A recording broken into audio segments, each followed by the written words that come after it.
जब आदम और हवा ने पाप किया था तो पाप उनकी ब्लड लाइन से उनके वंश में चला आ रहा था। क्योंकि हम सब आदम और हवा के वंशज हैं, इसलिए हम सब पापी ही पैदा होते हैं। गर्भ ही से हम पापी पैदा होते हैं। भजन संहिता अध्याय 51 उसकी 5 आयत में दाऊद ने कहा, देख मैं अधर्म के साथ उत्पन्न हुआ और पाप के साथ अपनी माता के गर्भ में पड़ा। दाऊद ने कहा कि वो अपनी माता के गर्भ ही में पापी था। वो पापी इसलिए नहीं था कि उसकी माँ ने किसी गलत रिलेशन के साथ गर्भ धारण किया था। वो पापी इसलिए था क्योंकि उसकी माता ने अपने माता पिता से पापी स्वभाव ग्रहण किया था और आगे उन्होंने अपने माता पिता, दादा परदादा, उनके पुरखाओं से पाप उनके खून में चला आ रहा था। और इसीलिए आज कोई जितना मर्जी अच्छा बन जाए, जितना मर्जी धर्म के काम कर ले, वो फिर भी पापी ही कहलाएगा, क्योंकि पाप उसके खून में है। अब पापी पैदा होने के कारण ही हम सब पाप करते हैं। छोटे छोटे बच्चों को कोई नहीं सिखाता कि जेलसी करनी है या चोरी करनी है, पर ये सब वो खुद ब खुद करने लग जाते हैं, क्योंकि पाप उनके खून में उन्हें विरासत में मिलता है। अब आदम और हवा के पाप के कारण सब लोग पापी पैदा होते थे, क्योंकि आदम का बीज भी पाप से भरा था, करप्ट हुआ पड़ा था। अब अगर यूसुफ और मरियम के मेल से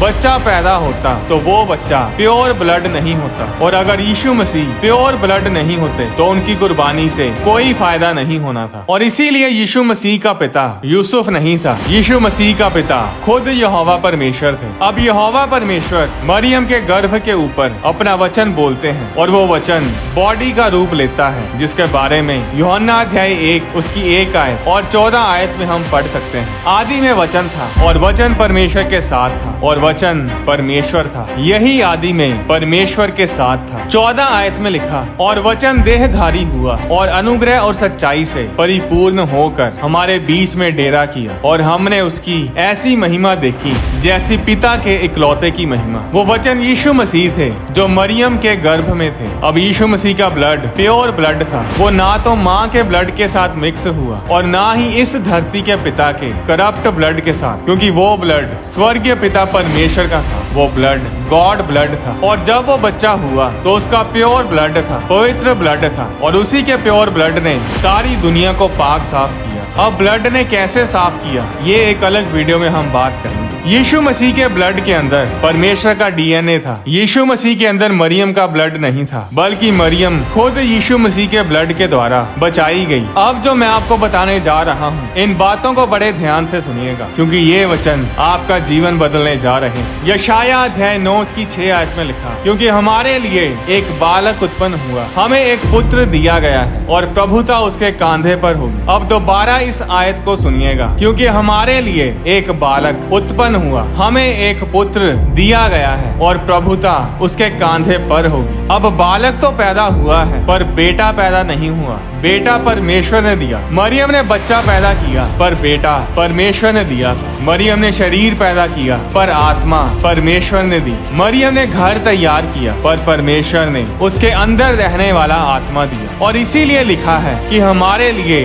बालक यानी बच्चा पैदा हुआ है, हमें एक पुत्र दिया गया है। पुत्र पैदा नहीं हुआ, पुत्र दिया गया था परमेश्वर के द्वारा, क्योंकि पुत्र हमेशा से ही है। पुत्र की ना तो कोई शुरुआत है ना कोई अंत है। अब मरियम यीशु की माँ तो है, पर वो मसीह की माँ नहीं है। यीशु जीसस शरीर है, पर यीशु के अंदर आत्मा मसीह की है, क्राइस्ट की है। अगर आपको समझ ना आए तो इसे रिवाइंड करके दोबारा सुनो। मसीह क्राइस्ट कोई नाम नहीं है जो यीशु के नाम के साथ लगा दिया गया और बन गया यीशु मसीह, जीसस क्राइस्ट। मसीह एक टाइटल है, एक शीर्षक है, जिसका मतलब है अभिषिक्त, द अनॉइंटेड वन। और मसीह पैदा नहीं हो सकता, क्योंकि मसीह परमेश्वर है, वो पहले से ही है। इस दुनिया को मसीह ने बनाया है। बाइबल में ऐसा कहीं नहीं लिखा कि स्वर्गदूत ने आकर कहा हो कि बच्चे का नाम यीशु मसीह रखना। जब स्वर्गदूत यूसुफ के पास और मरियम के पास आया तो उसने दोनों से कहा कि बच्चे का नाम यीशु रखना। उसने ये नहीं कहा कि यीशु मसीह रखना। इसके बारे में लूका अध्याय 1 उसकी 30 और 31 आयत में हम पढ़ सकते हैं। स्वर्गदूत ने मरियम से कहा, हे मरियम, भयभीत ना हो, क्योंकि परमेश्वर का अनुग्रह तुझ पर हुआ है। देख तू गर्भवती होगी और तेरे एक पुत्र उत्पन्न होगा, तू उसका नाम यीशु रखना। फिर मत्ती अध्याय 1 उसकी 20 आयत में स्वर्गदूत ने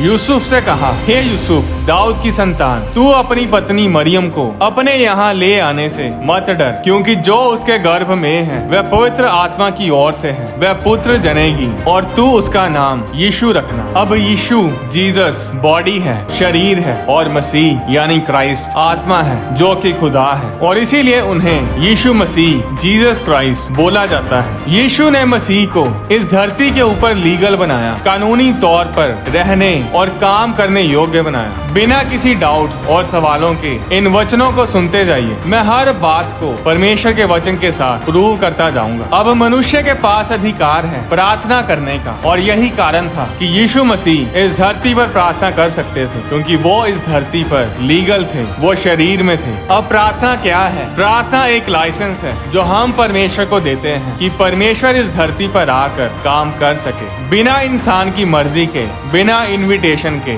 बिना इंसान के एग्रीमेंट के। परमेश्वर इस धरती पर कुछ नहीं कर सकता, क्योंकि इस धरती के ऊपर अधिकार मनुष्य का है, और बिना मनुष्य की मर्जी के परमेश्वर इस धरती के ऊपर कुछ नहीं करेगा। परमेश्वर के वचन से जुड़ी वीडियोस को देखने के लिए आप होली स्पिरिट प्रोडक्शंस चैनल को सब्सक्राइब करें और बेल आइकन पर क्लिक करके ऑल नोटिफिकेशंस को सिलेक्ट करें, ताकि चैनल पर अपलोड की जाने वाली सारी वीडियोस आपके फोन में जरूर पहुंचे। आप अपनी डोनेशन बैंक अकाउंट के जरिए और QR कोड को स्कैन करके भी भेज सकते हैं। परमेश्वर आपको आशीष दे।